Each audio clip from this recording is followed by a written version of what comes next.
All right, this is the fourth and final video for the energy and power nodes. So let's take a look at some examples for power. We talked about some other, what power means. We talked about some other examples for power. So let's look at some more. So since energy is conserved, the entire energy industry never actually produces or generates electricity. It only converts it from one form to another, and then transports it from one location to another. So all of the electricity we use in the school building comes from Conesville, which either comes from coal or natural gas. So inside an electric power plant, something is burnt to generate heat. That heat then boils water to produce steam. That steam then is directed to blow across a series of fans called a turbine. As these fans rotate, they rotate the crank of a device called an electric generator, which is a device that converts rotational motion into electrical energy. A nuclear power plant does the same exact thing. It's just that its heat, it comes from nuclear reactions. So a typical large electric plant produces roughly 1 gigawatt of power.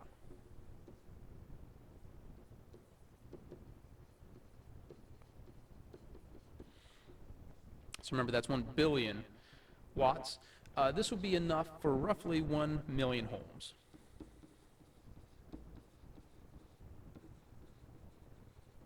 So a large power plant can supply electricity for 1 million homes.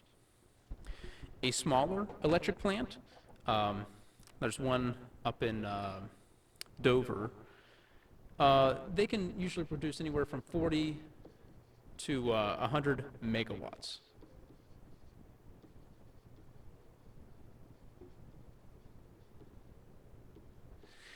That's enough for roughly 100,000 homes.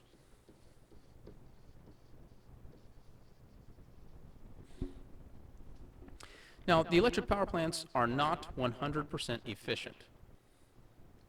In fact, only about 33% of that heat is converted into electricity. So nearly 2/3 of all the heat from an electric power plant is lost. Okay, some other examples here. A light bulb. So we have two different types of light bulbs. There's more than two, but there's two I'm going to look at. The first type's incandescent.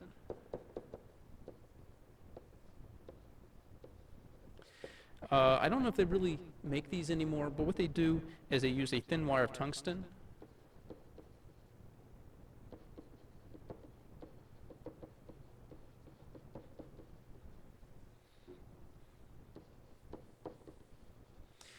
We pass electricity through the tungsten, and then as the electricity passes through it, it heats up to produce light and heat. CFL, these are like the light bulbs in our classroom here. There are also those little curly, compact ones, and basically they use a gas. So when electricity passes through the gas, that makes ultraviolet light.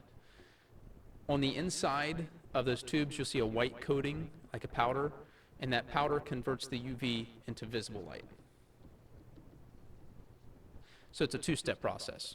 So the electricity through the gas makes ultraviolet light. The ultraviolet light reacts with the coating to make visible light.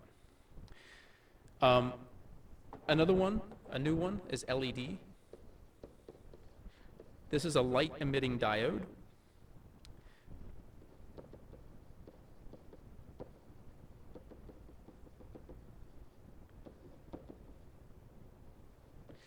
And at the end of the year, when we talk about quantum mechanics, that's when I'll discuss with you how an LED works.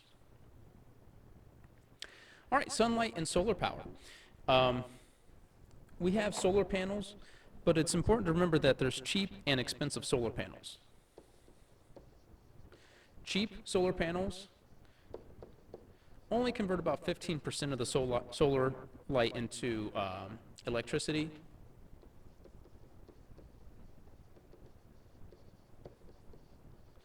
And expensive solar panels, roughly 40%. If we take a look at sunlight in general, 1 square meter, so that's like a small bed sheet, It's roughly 1 kilowatt. So if I take efficiency into account,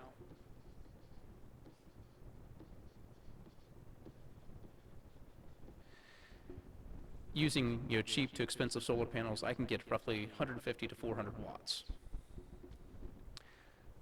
1 square kilometer. So now we're looking at a very large area. Think of 4 or 5 football fields put together. We can get 1 gigawatt. That's a lot. That's 1 large power plant. So that'd be 150 to 400 megawatts.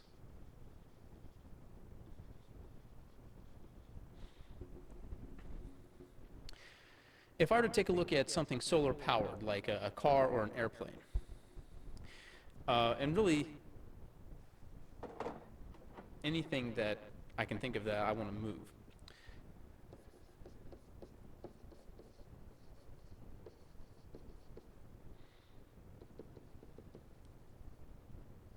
So at 40% efficiency, so that's using an expensive solar panel, you will need 2.5 square meters to produce 1 horsepower. So if you have a car that has 300 horsepower, think about how many square meters you would need to get 300 horsepower. Human power. Let's say you weigh 140 pounds. And let's say you run up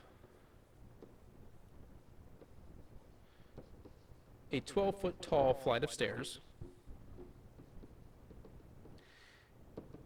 And let's say it takes you 3 seconds. So we got a flight of stairs that's 12 feet tall. You run up those stairs, and it takes you 3 seconds to do that. That is equivalent to about 1 horsepower.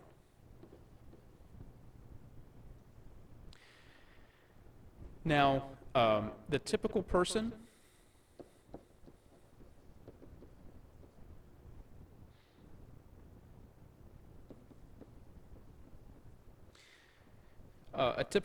can sustain 1/2 of a horsepower.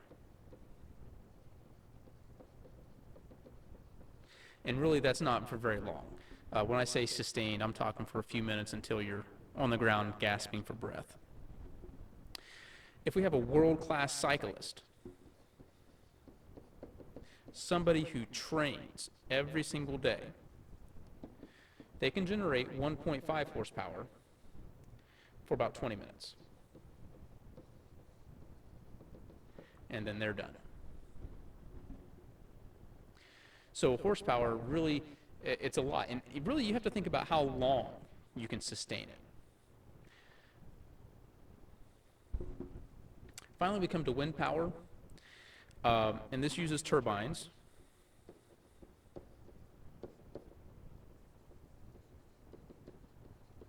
And remember, a turbine is like a fan.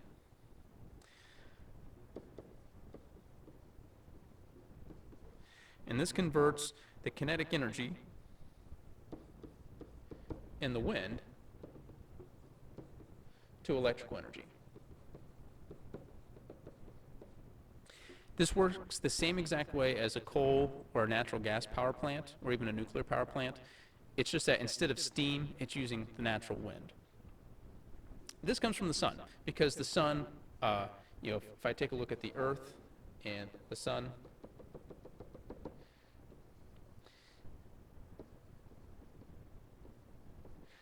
there's a difference in temperature. One side of the planet's always hotter than the other, and that temperature difference causes wind to blow. That's why there's always more wind at sunrise and at sunset.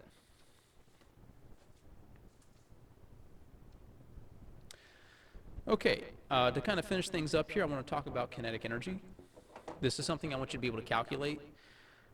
So when we take a look at the different amounts of energy for different things, we see that a typical meteor has 150 times more energy than dynamite of the same mass.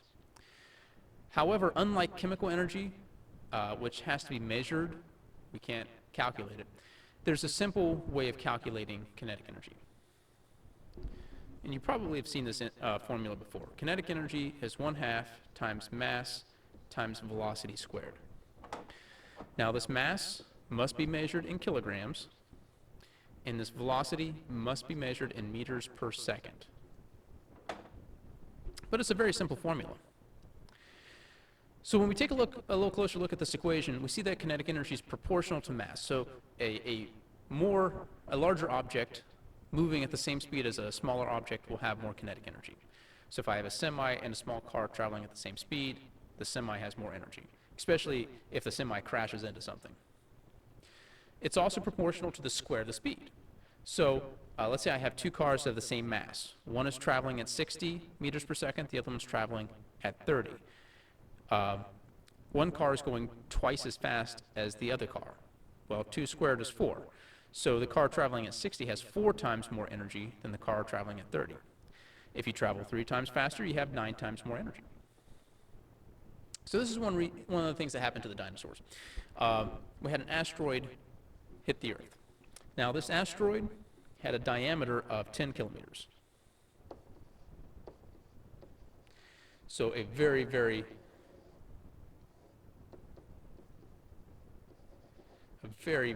wide object. That gave it a mass of right around 1.6 times 10 to the 12th tons. 1.6 trillion tons. Even as large as that sounds, it's barely even 1/10 of 1% of the Earth's total mass.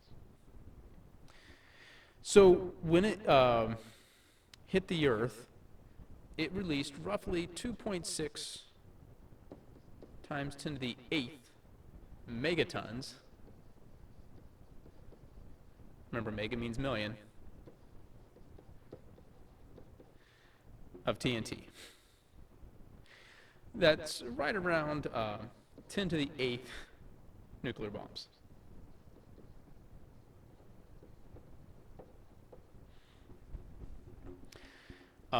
That's more nuclear bombs than all of the nuclear bombs on the planet by 100-fold. That's a lot. Now, all of that energy then was converted into heat, and that resulted in a massive explosion. A lot of dirt was thrown into the air, and that blocked the sun, and it cooled the planet. So one of the things that really, killed off the dinosaurs, it wasn't so much the explosion, but it was the cooling, the rapid climate change.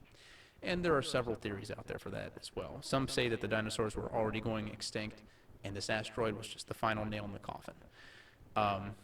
But there's a lot of energy being released in an asteroid impact.